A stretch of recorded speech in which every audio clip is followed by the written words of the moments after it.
পাঁচ ব্যক্তির কাছ থেকে দোয়া নিতে কখনো ভুলবেন না। যেখানেই এই ব্যক্তিদেরকে পাবেন আপনি দোয়া নিবেন, কেননা এই সমস্ত ব্যক্তির দোয়াগুলো আল্লাহ তাআলা কখনো ফিরিয়ে দেন না। তিরমিজি শরীফের ভিতরে একটি হাদিসের ভিতরে 3 জন ব্যক্তির নাম এসেছে, আর সুনান ইবনে মাজার ভিতরে 2 জন ব্যক্তির নাম এসেছে। এই 5 জন ব্যক্তি যেখানেই আপনি পাবেন সেখানেই তাদের কাছ থেকে আপনি দোয়া নিবেন, কেননা এই 5 ব্যক্তি দোয়া করলেই লা তুরাদ্দু, আল্লাহ পাক রব্বুল আলামিন তাদের দোয়াগুলো ফিরিয়ে দেন না। তিরমিজি শরীফের 3598 নম্বর হাদিসের ভিতরে রয়েছে এখানে 3 জন ব্যক্তির নাম। 1 নাম্বার হচ্ছে যে ব্যক্তি রোজা রাখে, দাওয়াতুস সাইম, যে ব্যক্তি রোজা রাখে এবং যতক্ষণ পর্যন্ত ইফতার না করবে তার আগে সে ব্যক্তি দোয়া করলে আল্লাহ পাক রব্বুল আলামিন তার দোয়াগুলো অ্যাকসেপ্ট করে নেবেন। অর্থাৎ যে ব্যক্তি রোজা রাখে আল্লাহকে সন্তুষ্ট করার জন্য, আল্লাহকে স্যাটিসফাই করার জন্য, ভালো ব্যক্তি এবং আপনি জানেন সেই লোকটা ভালো এবং সে রোজা রেখেছে, এমন ব্যক্তির কাছ থেকে আপনি দোয়া নেবেন এবং তার কাছে আপনি দোয়া চাইবেন। আমরা দোয়া চাইতে জানি না, আমরা মনে করি যে আমরা আল্লাহর কাছ থেকে সবকিছু তো পেয়ে গেছি, আমি তো নামাজ পড়ি, আমি তো রোজা রাখি, আমি তো সবকিছু ঠিকঠাক করছি, আবার মানুষের দোয়ার কি প্রয়োজন আছে? অবশ্যই দোয়ার প্রয়োজন আছে, কেননা যে ব্যক্তি দোয়া করলে কবুল হয়ে যায় সেই ব্যক্তির কাছ থেকে দোয়া নিলে আল্লাহ পাক রব্বুল আলামিন আপনার যত চাওয়া আছে, আশা আছে, নেক আশাগুলো আছে সেগুলো আল্লাহ তাআলা পূরণ করে দিবেন। এজন্য যে ব্যক্তি 1 নাম্বার হচ্ছে রোজা রাখে, as-সাইম দাওয়াতুস সাইম, রোজাদার ব্যক্তি দোয়া করলে আল্লাহ তাআলা সেই দোয়া ফিরিয়ে দেন না, আপনি তার কাছ থেকে দোয়া নেবেন।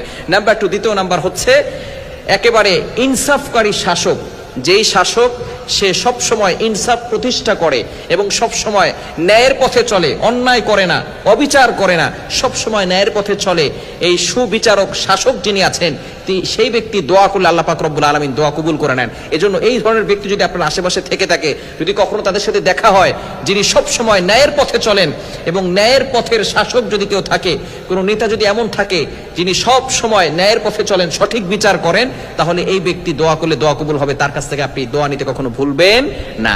তিরমিজি শরীফের ভিতরে আরো একটি বর্ণনা রয়েছে, সেটা হচ্ছে দাওয়াতুল মাজলুম, মাজলুম ব্যক্তি দোয়া করার সাথে সাথে আল্লাহ তাআলা আরশে গিয়ে পৌঁছে যায়। এটা আরশে ঝুলে থাকে না, এটা আসমানে ঝুলে থাকে না, স্বয়ং একেবারে কোথায় চলে যায়? একেবারে আল্লাহ তাআলার কাছে পর্যন্ত চলে যায়। এজন্য মাজলুম ব্যক্তি, যে নির্যাতিত ব্যক্তি, তাদের কাছ থেকে দোয়া নিবেন।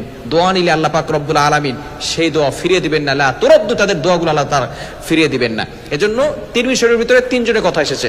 1 নাম্বার হচ্ছে রোজাদার, যে রোজা রেখেছে ইফতার করার আগ পর্যন্ত। দ্বিতীয় নাম্বার হচ্ছে ন্যায় ও ইনসাফকারী বাদশা, শাসক, তার দোয়া আল্লাহ তাআলা ফিরিয়ে দেন না। এবং তৃতীয় নাম্বার হচ্ছে দাওয়াতুল মাজলুম, যে ব্যক্তি কি করে, মাজলুম নির্যাতিত ব্যক্তি, তার দোয়া আল্লাহ পাক রব্বুল আলামিন ফিরিয়ে দেবে না। সুনান ইবনে মাজার ভিতরে হচ্ছে 1752 নম্বর হাদিসের ভিতরে রয়েছে আরো 2 জনের কথা। 1 নাম্বার হচ্ছে মুসাফির, 4 নাম্বার হচ্ছে কি মুসাফির। মুসাফির ব্যক্তি, যে ব্যক্তি সফর করছে, এই ব্যক্তির দোয়া আল্লাহ পাক রব্বুল আলামিন কবুল করে নেন। এজন্য আপনি যদি কখনো মুসাফির হন, অর্থাৎ আমরা বিভিন্ন সময় ভ্রমণে যাই, ট্যুরে যাই এবং বিভিন্ন সময় সফরে বের হই, যদি আপনি বিভিন্ন সময় সফরে বের হন, সেই সফরটাও যাতে করে আল্লাহর জন্য হয়, আল্লাহকে স্যাটিসফাই করার জন্য হয়, আপনি বিভিন্ন জিনিস দেখবেন।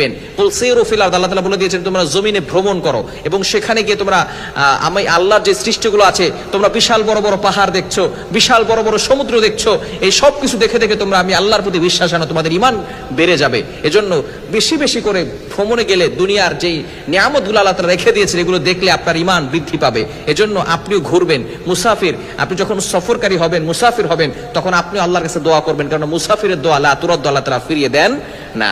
এবং 5 নাম্বার হচ্ছে মোস্ট ইম্পর্টেন্ট, সেটা হচ্ছে পিতামাতার কাছ থেকে দোয়া নেবেন। আমরা জান্নাত খুঁজি কাবা শরীফে গিয়ে, জান্নাত